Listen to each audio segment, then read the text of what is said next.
We're going to be talking about our latest publication. It's called Progress on the Plate, the 2026 ReFED U.S. Food Waste Report.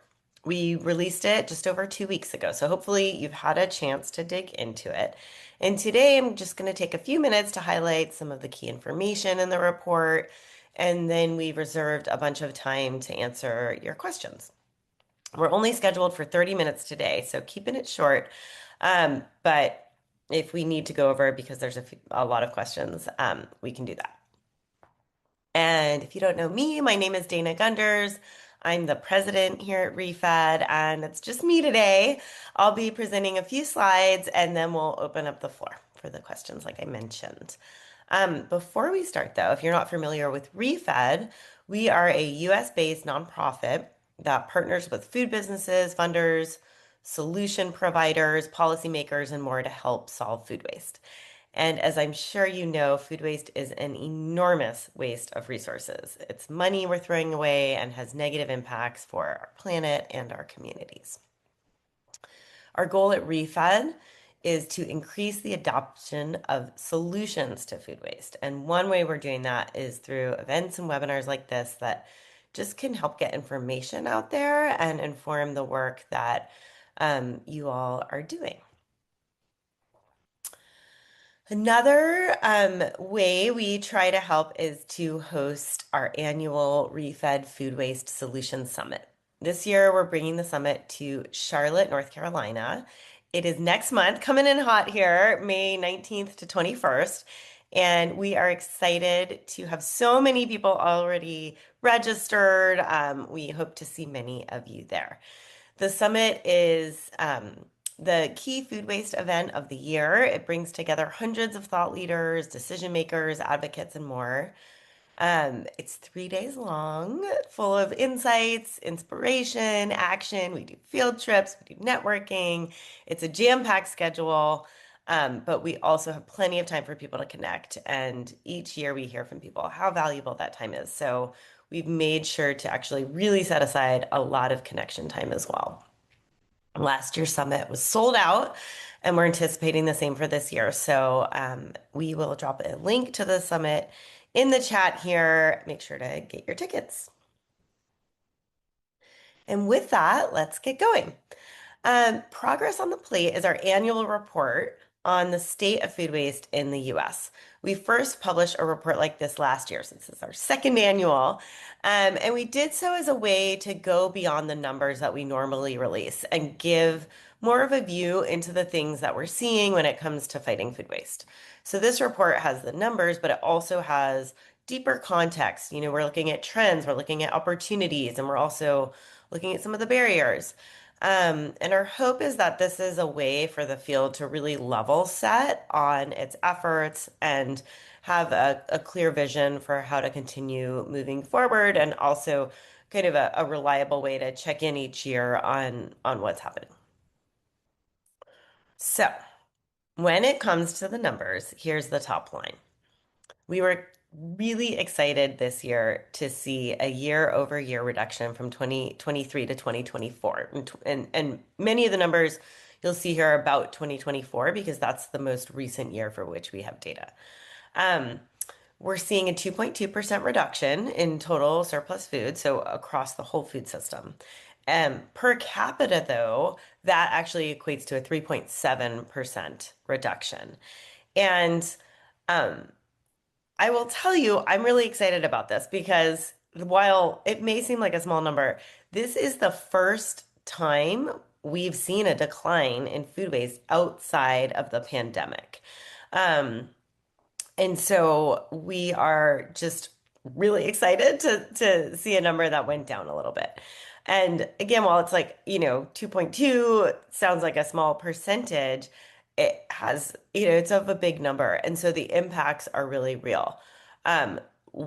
One key metric is that we estimate the greenhouse gas savings from that decline are the equivalent of what would be generated by about 850,000 cars for 1 year. So that is not a small number. What's driving this change?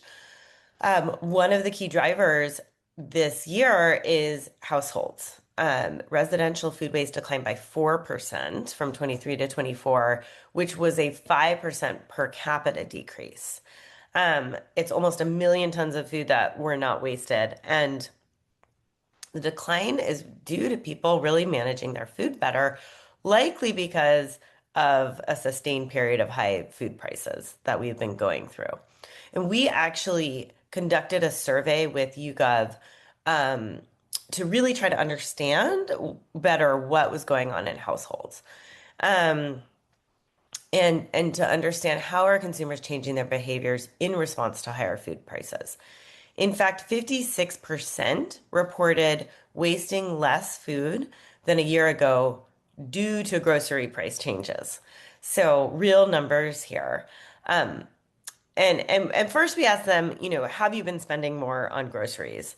And of those who say yes, they've been spending more on groceries, 87% said that more often they were checking what they already had before going shopping to limit unnecessary purchases. So they were doing that behavior more, planning their meals and grocery lists by 72%. Sorry, 87% were more often checking what they had before going shopping. 72% were more often planning meals and grocery lists before shopping, and 76% were more often monitoring what needs to be eaten before it goes bad more than a year ago. We also saw people eating leftovers more often, using their freezer to store excess food, and cutting back on non-essential purchases. So that those are adding up, and we are excited to see that it has led to a reduction in household food waste. When it comes to the business side, we also have seen some progress. Um, Through an analysis conducted as part of the U.S. Food Waste Pact, the industry collaboration, or sorry, U.S. Food Waste Pact is the industry collaboration managed by ReFED and WWF. And we found that on the average unsold food rate for retailers, that's the food they're not selling, that declined by just over 1% in 2024 compared to 2023. This is an important measure for food waste in retail settings because, of course, the less food that goes unsold, the more that the surplus food is being prevented. On the food service side, the food efficiency rate, which is our metric, um, the food efficiency rate for food service companies in the business and industry subsector, so those that serve corporate, institutional, industrial locations, not public-facing restaurants, but in that sector, the food efficiency rate improved by 5.7%. And that's the ratio of food wasted to food ordered or served. So um, that 5.7 number is a really quite impressive increase for the U.S. Food Waste Pact members. Um, Another bright spot that comes with food waste funding is I'm sorry. Another bright spot in this whole, analysis comes with food waste funding. And we found that private funding to U.S. food waste solutions increased for the first time in 4 years in 2025. That increase drove total sector funding, both federal and private, to rise 6% from 2024 to 2025, up to almost $800 million. That gain came despite a decline in federal funding, which was driven in part by the grant cancellations that happened for some of the grants from the Inflation Reduction Act. It also does not count philanthropic dollars because there's a 2-year lag in the way that those are reported. So the total funding figure here will actually increase even more once philanthropic dollars are added to that. And that's great news, of course, because there's so many solutions out there that can really drive impact if they have enough funding to scale. On the policy front, lots of activity.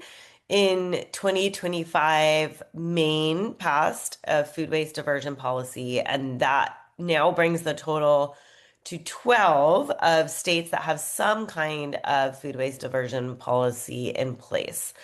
Um, in addition, there were, 100 food waste related bills that were introduced, and 24 of them that passed. And that could be anything from funding related, donation, education, kind of all over the map.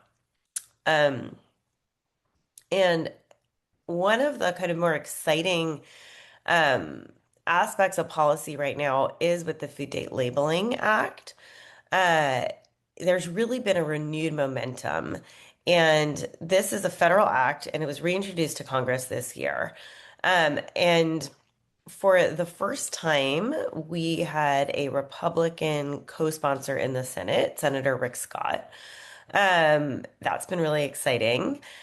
And so now it is a what they call a bicameral bipartisan bill, which means we have both Republican and Democratic co-sponsors in both the Senate and the House. We're also seeing much more buy-in um, from industry and from some of the industry associations. This is in part due to the fact that in California, a date labeling law was passed a couple years ago, and it goes into effect this July.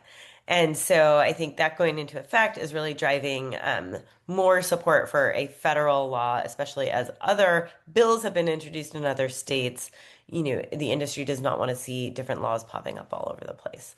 Um, if this is enacted, it has the potential to, make a dent in more than 3.5 million tons of food that's discarded each year because of consumer confusion over the date labels on food, which we estimate to cost about $19 billion between consumers and businesses.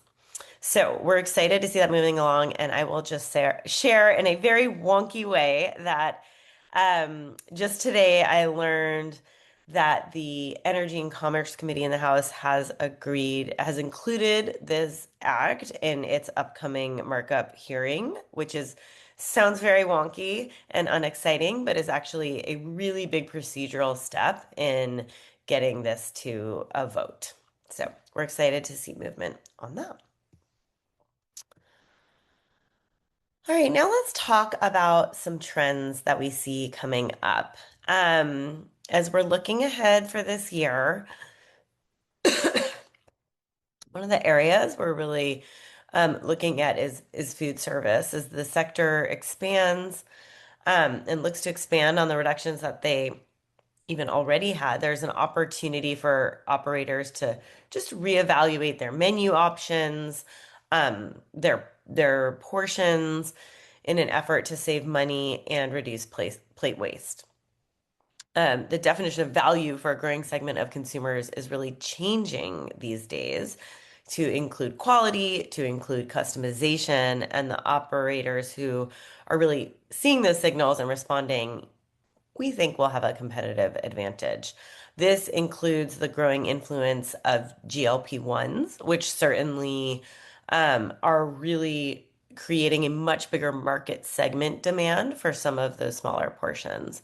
And we talked about GLP-1s in last year's food waste report. They're back again. There is now a pill available. Um, and the expectation is that the usage of these medications will only continue to skyrocket, changing what people are eating, how much, and in some ways that could increase the risk of food going to waste, if they're kind of have their buying habits and they're not adjusting those. However, it's also, people are changing their habits. And in that moment, there's an opportunity to do really targeted education. And as they're changing other things about the way that they're interacting and managing food, there's an opportunity to actually really help them to decrease their waste as well. And so we're certainly intrigued to see where all that goes and think it'll be a really big component of the food industry and what they're focused on this year. There's also the MAHA, Make America Healthy Again, push at the federal government level. We see opportunities to really um, integrate into some of the MAHA agenda um, as the food industry and consumers focus more on health and nutrition solutions such as imperfect produce, flexible portion sizes again. Um, and some others, may become more appealing if they present opportunities to not only improve nutrition, but also affordability of nutritious products. And date labels fall in there as well.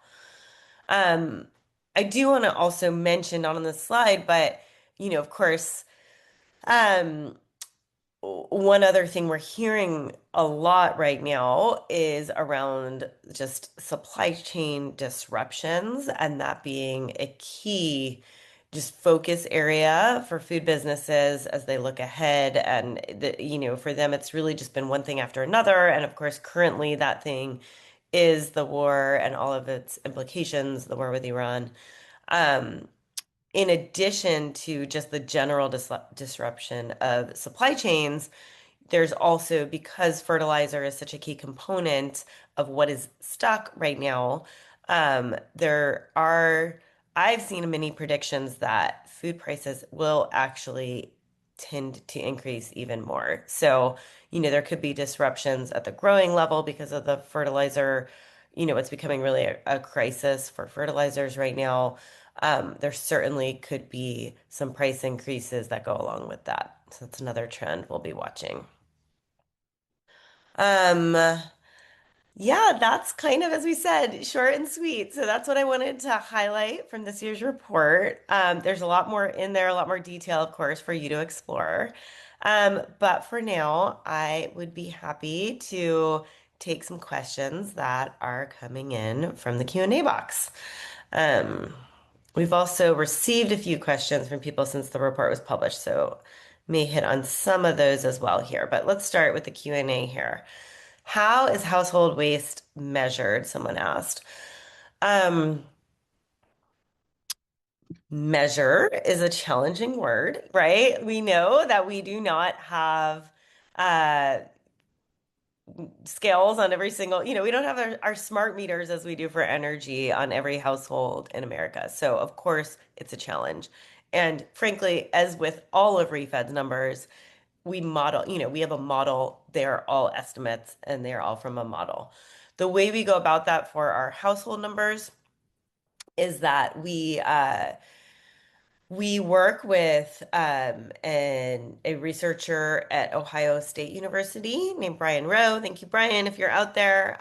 Brian has instituted a survey that happens 3 times a year that is out for residential, and it's, a nationally representative survey. And he's now been doing it, I believe, since around the pandemic.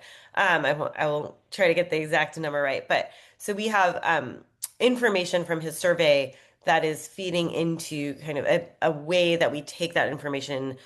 We use national sales data from our partner Nielsen, who's kind enough to donate their retail sales data to us. So to estimate household waste, we basically take all the food that is sold across the country. We apply learnings and kind of estimates and from what is happening in the surveys, and we combine those in our model to come out with our estimates. Let me see what else we got here. Um, were the were the insights on what drove the decrease in household waste. We are exploring marketing campaigns to get better behavior adoption for reducing household waste as citywide composting continued to be expanded.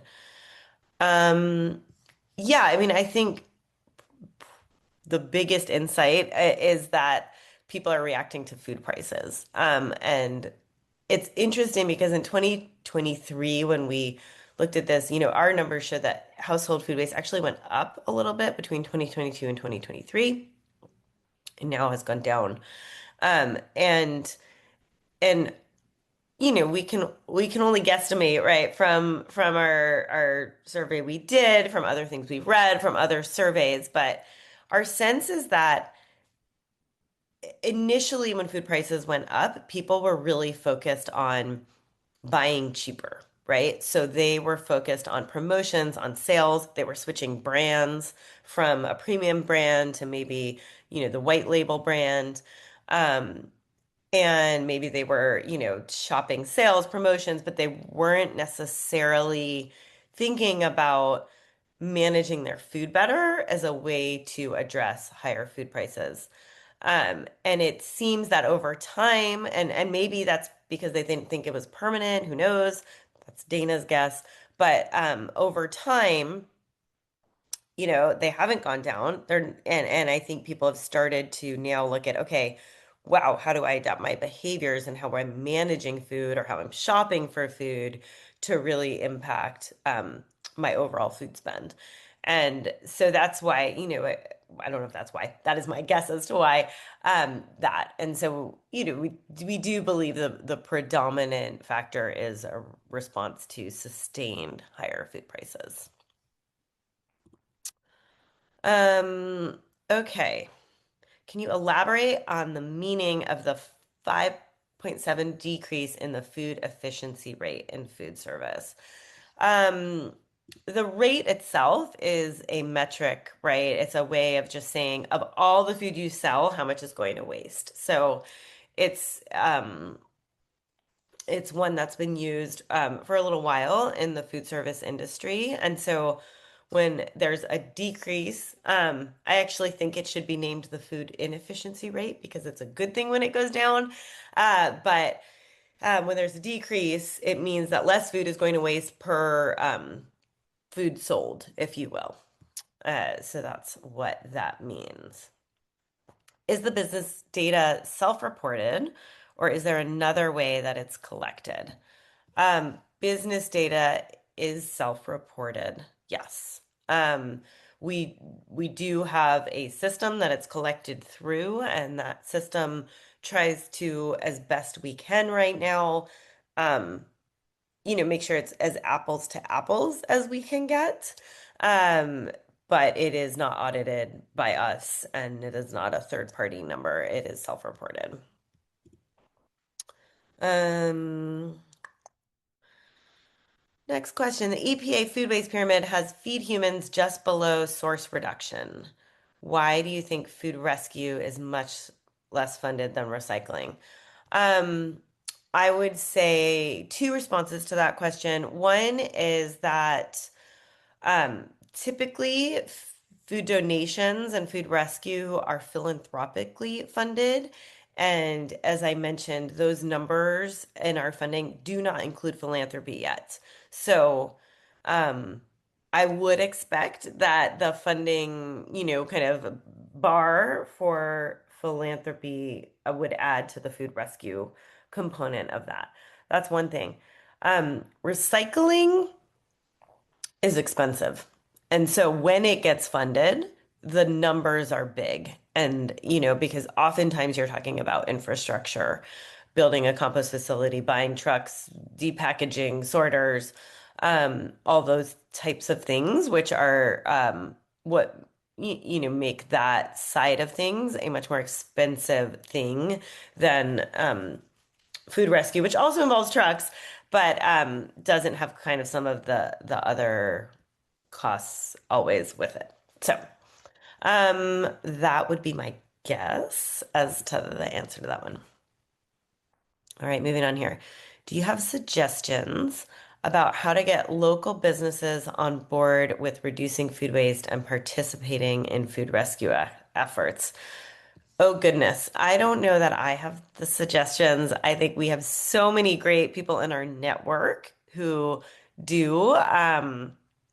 Maybe I could refer you to the National Food Recovery Association, which is kind of an emerging group of food rescue groups who are trying to really band together and learn from each other. So I would recommend reaching out to them. I'm sure they'll have some great tips for you. Next up, do we have a sense of the national breakdown of tonnage diverted to anaerobic digestion, composting, and or feed? and a rough percent of these streams going through DPAC or sourced as a clean stream. Okay, so yes. Um, I mean, we do. If you go on our site and to our insights engine, you will see we do have a breakdown of what we call the destination pathways. So, of all the surplus food out there, where is it going? We absolutely have an estimate of tons going to anaerobic diversion, going to composting or feed. Again, I will say they are modeled, so they are estimates. But take a look at that for your percentages. In terms of what's going through DPAC or sourced as a clean stream, no, we do not have estimates on that. And I will just acknowledge that I think that depackaging and contamination are certainly a really kind of like I mean, they've always been a big challenge, but I would say that in that list of trends and things we're seeing this year, I do think that really focusing on addressing contamination in compost streams and depackaging and kind of that whole side of how do we do that best is a really hot area because it's just a really big challenge right now. Um, all right. Let's see. We just have a few more moments, so I'll just answer a couple more questions here. Um, where do you think the biggest opportunities lie for continuing to move the needle? Oh my goodness, always a really hard question. Um, right now, I think regardless of your feelings around AI, which of course is another trend that we are watching and tracking and thinking about, um, there's a lot changing in terms of the way information is flowing and likely eventually the way food is kind of evaluated, maybe the way purchase decisions are made. And I think that there's a moment with so much attention on AI and so much, innovation happening in that side of things that, how can we just get anyone who's doing anything in the food industry to sort of think about what and how would this also affect the waste? I think that's kind of an opportunity not to be missed right now. Um, I think as we said, GLP-1s present a really great opportunity to again kind of tack onto and just think about, gosh, there's all these people rethinking how they're associating to food, right? And relating to it. And there's a real opportunity there to just, especially as food prices are high, kind of get them to think about how they're managing that food and really making the most of it. So I think those are two really key opportunities for the moment that we're in.